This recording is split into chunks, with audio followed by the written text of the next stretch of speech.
Hello and welcome to the Siesta show. Well, if you think we're just here to get drunk again, like we did the other day, well, we're not. We're actually here on a good cause. We've come to a Chiringuito in Estepona, and I've got Antonio, Myra and Gary with me today.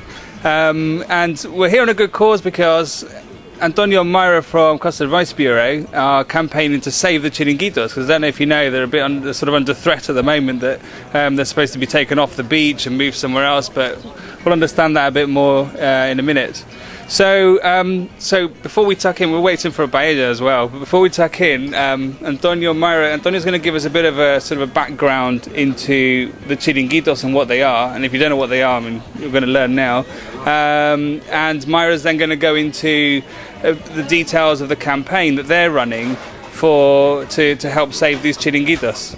So Antonio, give us a bit of background on the Chiringuitos and how they started and why.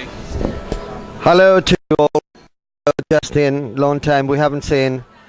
You know that I like to see you every day. But you know, we so yes, well, you will find out why. Well, here we are at the Chiringuito today with a beautiful day, having a salad, and then we are going to have a beautiful paella as well. Justin very well said that Myra would say a little bit later what we are doing about saving the Chiringuito. Well, Chiringuito is a beach bar that most of you would probably know. They've been on the beach for over 30 years. Then in the late 90s, the town hall decided that all the Chiringuitos had to be more or less looking the same. So they had to spend quite a lot of money, all the owners of the Chiringuitos. But lately, at the end, they came up with these beautiful things up on the beach. And this is what we are trying to save. This is a very comfortable bar to stay, very comfortable restaurant as well, because in most of them serve very good food. And for those who don't like the sun, like myself, coming to the beach without a Chiringuito would be really a sin. You know, I wouldn't think the beaches of the whole coast of Spain without one of these nice place. Sorry, we're having to pass the microphone along. I mean, what I find with Chiringuitos particularly is that if you've got kids, it's a great place to come at night, because if you want to eat out, then your kids just play on the beach all night while you sit and not get drunk, but just sit and have a nice meal and a few drinks, and it's great for families. And so in the evenings, especially in the summer, you know, we're always out, and the Chiringuitos is like, it's easy when you've got young kids. So tell us about what the government's doing and the campaign you're doing. Hello again. It'd be great to be able to tell you what the government's doing, but I think even the government itself doesn't know what it's doing. It's come up with this idea that the Chiringuito should be moved from the beach. Chiringuito is a beach bar and should be put back. Well, not quite sure back where. If you haven't got a promenade or right into the centre of town. Basically, nobody, even the association for the Chiringuitos in Malaga, don't seem to know the exact reason. Nobody seems to have given a reason as to why they shouldn't be here. Coastal authorities, I think that really refers to buildings. It refers to, I think everybody knows about the ley de costas, that you're not supposed to build within 100 metres, but this is not a permanent building for a start. But I won't go into that. I just feel that firstly, our office helps so many non-Spanish visitors and residents that live here, and we fight for their rights and we sort out their problems. We do whatever we can. I think we should fight a little bit for the place we live in, which is the Costa del Sol. And so we came up with the idea to place our clipboards in all the Chiringuitos between Malaga and, well, as far down as we can, round the Costa del Sol, to try and get Spanish and especially the non-Spanish community that come here on holiday and spend hours at these Chiringuitos eating, some of them getting a little bit tiddly, enjoying good food, being able to come off the beach with a sarong on, swimsuit, don't have to change, and we don't want to lose them. So we're going to put one of these or a few of these boards up in all the Chiringuitos, and we know people will come and sign them.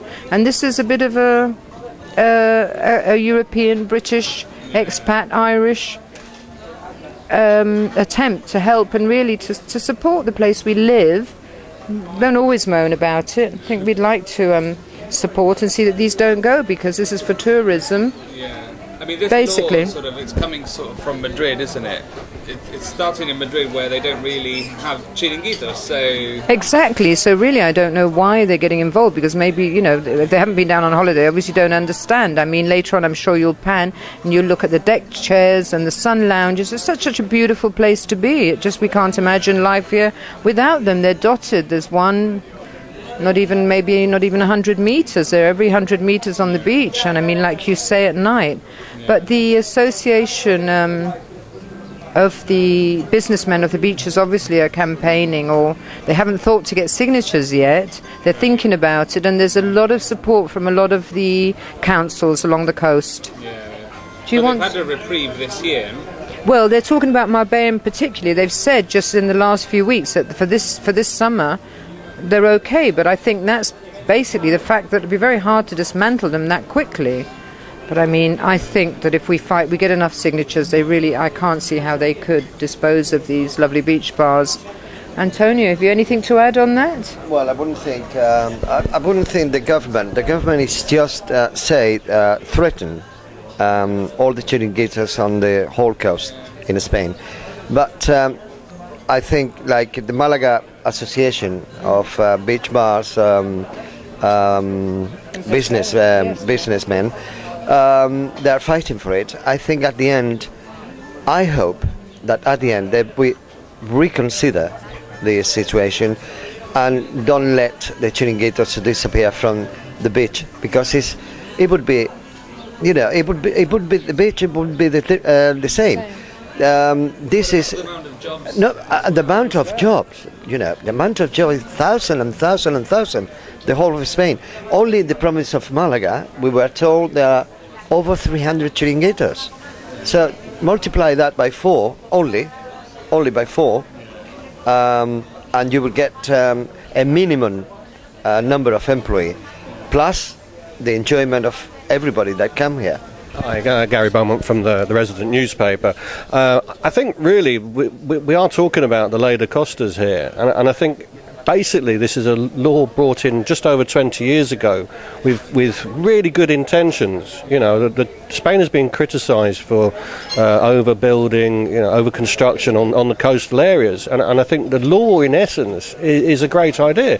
It's just been badly executed, and I think they've not taken into consideration things like the Chiringuitos, bar terraces, paseo, promenades.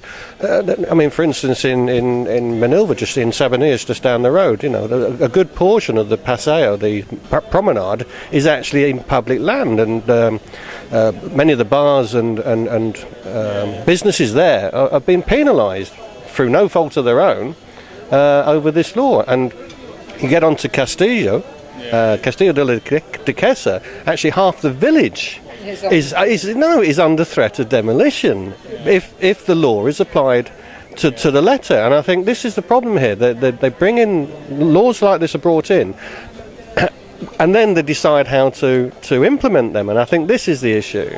And compromise. There has to be some sort of compromise, but. Again, there's a lot of politics involved between Madrid, between the Junta de Andalucia, the province of Malaga, all different parties, all different representations. Everybody wants their bit of glory, and I think to some extent the Chiringuitos have got caught up in this. Let's hope common sense prevails. I mean, we will certainly be running a campaign in the newspaper to inform people where they can find these petitions, where they can sign them. So, hopefully we can do something, express... Now that is what we'd miss if we didn't have the Chiringuitos, I think. I mean, that's just stunning, isn't it? Absolutely amazing. So, we're going to tuck in, hope you don't mind, and we'll be back in a few minutes. It's a work of art. It is a work of art. Well, we've just finished our paella, and we're just going to head off now because it's getting a bit windy. There's a strong poniente wind that's come along. So anyway, below this video we're going to put a link to our online petition to help the campaign that Maya and Antonio are starting up to save the Chiringuitos. So if you can, please go to that, follow that link, and put your name on the petition. So it's very important. It seems ridiculous that they're going to remove these brilliant restaurants which are so popular, especially with the tourists. It employs a lot of people, it brings a lot of money to the areas. They're all over the south of Spain, so it affects a lot of people, and we certainly don't want them to go. So help us in the campaign, fill in the form, fill in the questionnaire below, well, not the questionnaire, the petition below, and do your bit for us. So anyway, we're off now, and we'll see you on Wednesday. Bye.